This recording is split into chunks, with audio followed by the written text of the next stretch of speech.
हाँ बताइए क्या पूछ रहे थे आप कि अभी तक मैं क्या क्या पढ़ा चुका हूँ।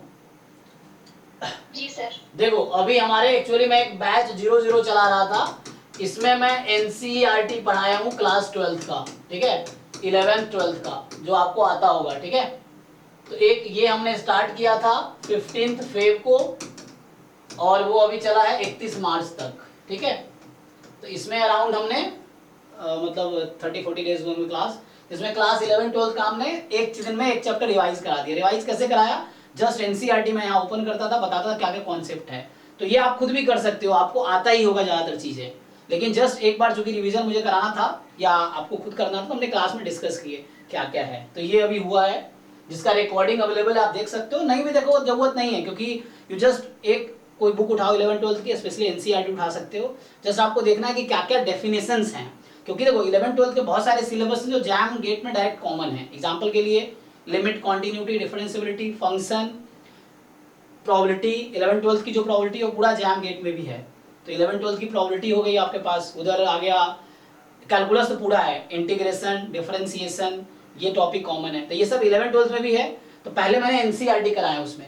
अभी आज जो आप बैच देख रहे हो, अभी ये बैच 01 हमने नाम रखा है, ये अभी स्टार्ट हुआ। इसमें मैं आईआईटी जेईई के मेंस एडवांस के क्वेश्चंस करवा रहा हूँ, ठीक है, मेंस और एडवांस के क्वेश्चंस करा रहा हूँ। कौन से टॉपिक का, जो जैम गेट के साथ कॉमन है। जैसे आपने आज देखा होगा, तो आज हम पढ़ा रहे थे लिमिट, कॉन्टिन्यूटी, डिफरेंशियबिलिटी। तो इसके जो जेईई मेंस एडवांस में जो क्वेश्चन आया पिछले 30-40 साल में, उसका एक बुक है, उसी बुक से हम लोग करवा रहे हैं। जस्ट क्वेश्चन ज्यादा डिस्कस कर रहे हैं, थ्योरीज लिमिटेड है, क्वेश्चन अनलिमिटेड है। क्वेश्चन का लेवल 0 होता है, एवरेज, हाई, डिफिकल्ट, बहुत है ना। तो जैसे जैसे आपका लेवल बढ़ेगा उसके हिसाब से आप एग्जाम के क्वेश्चंस उतने आसान आपको लगने लगेंगे। तो अभी मैं ये पढ़ा रहा हूँ, ये स्टार्ट हुआ 1 अप्रैल को। आज दूसरी क्लास थी, बीच में 2 दिन छुट्टी था, तो आज हमने दूसरी क्लास लिया है इसका। सो जैसे ये हमने अभी स्टार्ट किया है 1 अप्रैल को, और ये चलेगा अभी 1 अप्रैल से लेके आई थिंक 1 मई तक चलेगा, ये समझ लो आप, 1 मई से पहले तक चलेगा ये। तो ये 1 महीने हम ये पढ़ाएंगे। इसमें क्या कराएंगे, लिमिट, कॉन्टिन्यूटी, डिफरेंशियबिलिटी, प्रोबेबिलिटी, फिर हो गया इंटीग्रल, डिफरेंशिएशन, ये टॉपिक्स जो जेईई में डायरेक्ट इंटरसेक्शन है 11 12 के सिलेबस के साथ कॉमन है। तो उसके मैं पीवाईक्यू कराऊं ताकि बच्चों का लेवल अच्छा हो जाए, क्योंकि प्रोबेबिलिटी में मैथमेटिक्स के बहुत कॉन्सेप्ट यूज होते हैं और मैथ्स वाले बच्चे ज्यादा अच्छा कर रहे हैं आजकल स्टैटिस्टिक्स में। उसकी वजह ये है कि उनको मैथ पहले से आता है और स्टैटिस्टिक्स में बस उसको डेफिनेशन जानने की जरूरत है। बाकी आगे जो कैलकुलेशन है वो मैथमेटिक्स ही है, आगे जो भी हो रहा है सब। जैसे आप सीडीएफ में पढ़ेंगे, कॉन्टिन्यूटी आता है वहां पे कि जंप पॉइंट्स हैं, पॉइंट ऑफ डिसकॉन्टिन्यूटी, ये सब। तो आपके लिए बहुत आसान होगा स्टैटिस्टिक्स सीखना अगर आपका मैथ स्ट्रांग है। तो अभी हम वही कर रहे हैं बच्चों के साथ कि पहले हमने एनसीईआरटी से एक बार रिवाइज करा दिया, बच्चों ने खुद ही किया ज्यादातर, हमने बस थोड़ा बहुत हेल्प किया उसको। फिर आपको ये मैं अभी करा रहा हूँ, मैंने असाइनमेंट दे रखा है बच्चों को, बच्चे सॉल्व कर रहे हैं, जो डाउट है वो क्लास में डिस्कस कर रहे हैं। तो मेन है कि जो बच्चे मेहनती हैं, सिंसियर है, उनका ऐसे भी रिजल्ट होना है, चाहे वो कोचिंग करे ना करे। कोचिंग जरूर फायदा मिलता है उनको कि आपके कॉन्सेप्ट अच्छे हो जाते हैं, आपको यहाँ पे असाइनमेंट मिल रहा है, गाइडेंस मिल रहा है ना। तो ये है, तो अभी ये चल रहा है। 1 मई को हमारा बैच 2 आएगा, ठीक है ना। सो ये तो आईआईटी जेईई का है। अभी 1 मई को हमारा बैच 2 आएगा, ठीक है ना। सो बैच 2 हम लोग स्टार्ट करेंगे 1 मई को। इसमें प्रॉपर हम जैम के सिलेबस से और पीवाईक्यू साथ में सॉल्व करें। हमारा तरीका ये है कि क्वेश्चन मतलब सिलेबस पढ़ाते हैं, टॉपिक पढ़ाया, फिर क्वेश्चंस करवाते हैं। तो हमारे पास बहुत सारे असाइनमेंट्स हैं, तो वो आपको मिलेगा एज अ प्रैक्टिस पर्पस। तो अभी तो हम एनसीईआरटी यहाँ असाइनमेंट था, यहाँ जेईई का पीवाईक्यू असाइनमेंट है। इसके बाद प्रॉपर क्लास में हम असाइनमेंट सॉल्व करेंगे। हमारे पास बहुत सारे असाइनमेंट्स हैं, अगर आप देखोगे तो ड्राइव में है। तो एटलीस्ट आपके क्वेश्चन का आंसर मिल गया ना, कभी तो क्या क्या कराए हैं। अभी बस ये कराया है, ये अभी स्टार्ट हुआ, आज इसकी दूसरी क्लास थी। लास्ट क्लास में बताया था लिमिट, कॉन्टिन्यूटी, डिफरेंशियबिलिटी क्या होता है, फिर होमवर्क दिया था, आज उसके हमने डाउट डिस्कस किए। आज सिर्फ क्वेश्चन डिस्कशन हुआ है इसमें, ठीक है।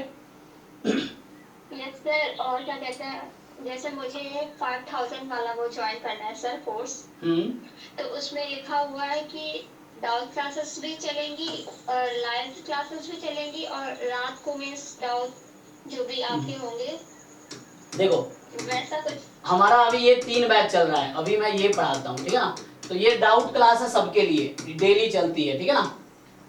10 to 11 PM रात को डेली डाउट क्लास अभी चल रहा है, कुछ भी डिस्कस कर सकते हैं, ये चलती है हमारी। इसमें अभी बैच 1 चल रहा है, इसमें ISI का बैच चल रहा है, जो ISI का एग्जाम अभी होने वाला है, ISI एंड CMI का, तो उसका बैच अभी इस टाइम पे चल रहा है। तो जब यही एग्जाम कंप्लीट हो जाएगा तो इसी टाइम पे हमारा दूसरा बैच आएगा, ये बैच चलता रहेगा, तो उसके टाइम पे हमारा एक बाद में दूसरा बैच आएगा 6 to 8 में। अभी 8 to 10 में ये बैच चल रहा है, ये चलता रहेगा, बैच 01 है, बाद में यही बैच 02 हो जाएगा, फिर आगे बैच 3, 4, 5 इसमें चलेगा, है ना। तो इस तरह से है। तो देखो 5000 बेटर है 10,000 में आपको। अभी देखो जो बच्चे, बहुत सारे बच्चे हमने फीस 15,000 कर दिए हैं, लेकिन कुछ बच्चों को प्रॉब्लम है, तो अभी हम 10,000 एडमिशन लेंगे, हमने 33% डिस्काउंट कर दिया मान लो, तो 10,000 में आपको सब कुछ मिल जाएगा, ठीक है ना। तो 5,000 लगाने से बेटर है, इसमें आपको सिर्फ फुल सिलेबस की रिकॉर्डिंग मिलेगी, ठीक है ना। डाउट क्लास में दे सकता हूँ, लेकिन सिर्फ फुल सिलेबस आपका कवर होगा, आपको असाइनमेंट नहीं मिलेंगे। असाइनमेंट में कम से कम 10-15,000 क्वेश्चन आपको प्रैक्टिस करने को मिलेगा। 200 मॉक टेस्ट इस बार करवाएंगे हम, 200, पिछले साल 100 मॉक टेस्ट करवाए थे, सो 200 मॉक टेस्ट मिलेगा। 200 मॉक टेस्ट का मतलब आप समझ रहे हो, कम से कम 7-8 हजार क्वेश्चन आपको मॉक टेस्ट के थ्रू आपके प्रैक्टिस हो जाएंगे, और 10-15 हजार इधर असाइनमेंट के थ्रू हो जाएगा।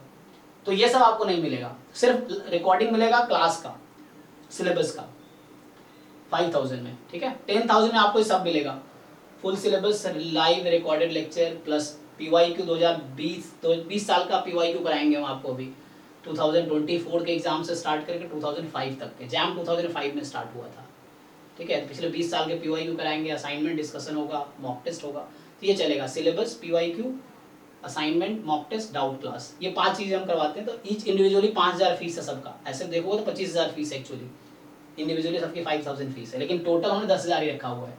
ये कुछ बच्चे सोचते हैं ना कम फीस है तो महंगी फीस वाली कोचिंग ज़्यादा अच्छी है, तो इसलिए हमने फीस बढ़ा दी 15,000, अभी अगले महीने 20,000 कर देंगे, ताकि उन बच्चों को एटलीस्ट लगे कि ठीक है। जिनको, जो बच्चे अफोर्ड नहीं कर सकते उनके लिए हम कम भी फीस लेते हैं, कोई दिक्कत नहीं है, ये है। लेकिन जो बच्चे ऐसा समझते हैं ना महंगी कोचिंग अच्छी होती है, तो हम भी थोड़ा इसको फीस बढ़ा के 20-25,000 करेंगे अभी एंड तक, ये है। ठीक है।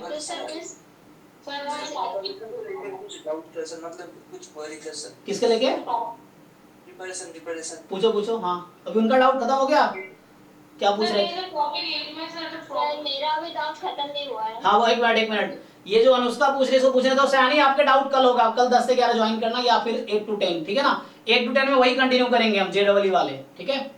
कल 8 to 10 या 10 to 11, तो उसमें डिस्कस करते हैं 8 to 10 में स्पेशली। जी अनुष्का बताइए।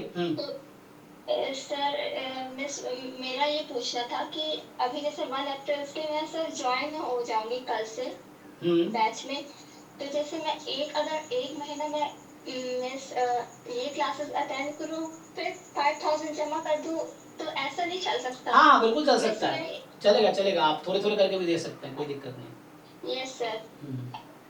तो मिस फिर पूरा 10,000 हो जाएगा? हाँ कोई दिक्कत नहीं, अब अभी 5,000 दो, अगले महीने 5,000 देना, कोई प्रॉब्लम नहीं है। Yes sir. हाँ कोई प्रॉब्लम नहीं, किसी को और प्रॉब्लम है तो 2,500 करके 4 महीने भी दे सकते हो, कोई दिक्कत नहीं है। Thank you sir. जी का बताइए, क्या पूछ रहे थे? सर की थ्योरी के लिए सर मतलब वन वेरिएबल कैलकुलस से कौन सा मतलब थ्योरी के लिए कुछ मटेरियल्स बता दीजिएगा। मटेरियल देखो, वन वेरिएबल कैलकुलस बहुत इजी होता है, तुम एक बार JEE का कोई बुक उठा लो, अमित अग्रवाल का, या बहुत सारे बुक ऑथर्स हैं। क्वेश्चन के लिए तो ठीक है, क्वेश्चन तो हम ऐसे ही कर रहे हैं जो असाइनमेंट दे रहे हैं, और हाँ। थ्योरी के लिए मतलब जस्ट थ्योरी, मतलब अगर एक जगह में जीस्ट रहेगा ना तो तब रिवाइज के टाइम में जस्ट थ्योरी को, कोई भी इंजीनियरिंग कैलकुलस की बुक उठा लो, जैसे थॉमस फिन्नी उठा लो, इंजीनियरिंग कैलकुलस की थॉमस एंड फिन्नी की बुक आती है, या थॉमस कैलकुलस की बुक है, ये है। थॉमस कैलकुलस मैंने डबल वेरिएबल के लिए पहले कॉलेज के टाइम में किया, वन वेरिएबल भी उसमें है, शुरू में वन वेरिएबल पढ़ा रखा, वो भी देख लो। देखो थ्योरी लिमिटेड है, हर जगह सेम चीज लिखी है, अगर और देखना है, कोई हायर लेवल पे जाना है तो IA मेरॉन की बुक आई थिंक, ये प्रॉब्लम बुक है ना, ये प्रॉब्लम बुक है IA मेरॉन की। करता हूं बट मतलब बहुत ही ज्यादा दे रखा है, थ्योरी नहीं है इसमें, शायद इसमें प्रॉब्लम है ना, शायद सिर्फ प्रॉब्लम बहुत ज्यादा है, मतलब हाँ। और बाटलेसोवर्ट भी करता हूं सर, तो बाटलेसोवर्ट ऐसा है कि पहले 3-4 चैप्टर ठीक से हो गया, मतलब फंक्शन से ना बहुत ही हाई लेवल पे करते हैं। एक्चुअली वो बाटले वाली बुक एब्स्ट्रैक्ट है, बहुत थ्योरेटिकल है, वो इनिशियली शायद आपको समझ भी ना आए, वो बहुत थ्योरेटिकल है, उसमें क्वेश्चंस कम है, थ्योरी ज्यादा है, तो उससे बेटर है आपको इंडियन ऑथर की बुक स्टार्ट हो जिसमें थ्योरीज के साथ एक्सप्लेनेशन हो। जैसे एनसीईआरटी आप कर सकते हो, एप्लीकेशन ऑफ डेरिवेटिव जो चैप्टर था आपका एनसीईआरटी आपने ठीक से कवर किया, रिवाइज किया है, उससे ही बेसिक ठीक हो जाएगा आपका। अगर आप एनसीईआरटी ठीक से कर लो तो वहीं से हो जाएगा बेसिक ठीक, वन वेरिएबल का स्पेशली। मतलब ऐसे बेसिक तो है, मतलब क्वेश्चन तो देख के समझ आता है, क्वेश्चन भी प्रैक्टिस होता है, मतलब ऐसे एक बुक जो है ना थ्योरी की क्वालिटी अच्छी हो और जीस्ट हो ऐसी। हाँ मतलब ऐसे हर बुक में अलग अलग, क्रेजिंग की बुक आती है, क्रेजिंग का एडवांस इंजीनियरिंग कैलकुलस, ये बुक देख सकते हो, advance engineering mathematics, engineering mathematics नाम से गूगल कर दो, बहुत सारे हैं। क्रेजिंग्स का आता है, इंडियन ऑथर क्या है, आर एस अग्रवाल नहीं ग्रेवाल, बी एस ग्रेवाल शायद है, एक ये भी है बी एस ग्रेवाल का आता है एडवांस इंजीनियरिंग मैथमेटिक्स, उसको भी देख सकते हो तुम। ये बुक स्पेशली अभी चूंकि मैं बीटेक होने वालों का ट्यूटोरियल क्लास लेता हूँ यहाँ पे, तो लोग प्रोफेसर यही फॉलो करते हैं जनरली, बी एस ग्रेवाल का आता है एडवांस इंजीनियरिंग मैथमेटिक्स, बीटेक में यहाँ पे आईआईटीज में पढ़ाते हैं लोग ये। और सर प्रूफ राइटिंग के लिए सर कैसे, मतलब कैसे वो करूं, मतलब वो जो आईएसआई के लिए होता है ना, मेरा मेन टारगेट आईएसआई था, जेएम हो जाएगा आईएसआई भी हो जाएगा। आप जैसे बच्चों का ही होता है, जो सिंसियर बच्चा है आप में से ही, जो बच्चे आपके जैसे ही हैं उनका ही होता है, बाहर से कोई नहीं आएगा। हाँ तो आप ठीक से प्रिपरेशन करोगे तो आपका ही होगा। नहीं हो जाएगा, लगातार कोशिश करते रहना है, हो जाएगा। आप बताओ आपके जैसे बच्चों का ही होता है, क्योंकि जो प्रिपरेशन कर रहे हैं, जो बच्चा नहीं कर रहा उसका कैसे हो जाएगा, जो बच्चा प्रिपरेशन कर रहा है उसी का तो सिलेक्शन होगा, ये है। और उन्हीं का हो भी रहा है, आप देख भी रहे हो यहाँ पे सेकंड रैंक, ये सब रैंकर जो आ रहे हैं ये बच्चे वो जो प्रिपरेशन कर रहे हैं, तो उनके ही आएंगे। और यही बच्चे आईएसआई में भी सिलेक्ट होते हैं, जो जैम में होते हैं उन्हीं में से बच्चे आईएसआई में जाते हैं, ये चीज़ है। मतलब और सर मतलब जो कॉलेज जो मतलब अच्छे नोट देता है ना, वो तो बीएससी के टाइम उसका थ्योरी अच्छा होता है, तो हमारे कॉलेज में थ्योरी वैसे अच्छा नहीं था, तो हमें खुद से ही करना पड़ता है। तो उसके लिए सॉल्यूशन लिख सकते हो, कोई क्वेश्चन लिख रहे हो तो प्रॉपर सॉल्यूशन तुम लिख सकते हो, फिर तुम्हें प्रूव दैट वाले क्वेश्चंस करने होंगे। आईएसआई में 2 पेपर है, अभी मैं करा रहा हूँ आईएसआई का बैच, अभी बढ़ा रहा हूँ। जैसे पीएसए है, पीएसबी है, तो पीएसए में जो क्वेश्चंस है वो 11-12 लेवल के ही हैं, जो अभी एनसीईआरटी है ना वैसे ही क्वेश्चंस हैं। पीएसबी में ग्रेजुएशन लेवल के क्वेश्चंस हैं, जो पार्ट सेकंड पेपर है सब्जेक्टिव। ऐसे होता है, मतलब मैंने यूजी मतलब ये बीस्टेड दिया था तो टाउन टू कर रहा था पहले, तो वैसे होता है।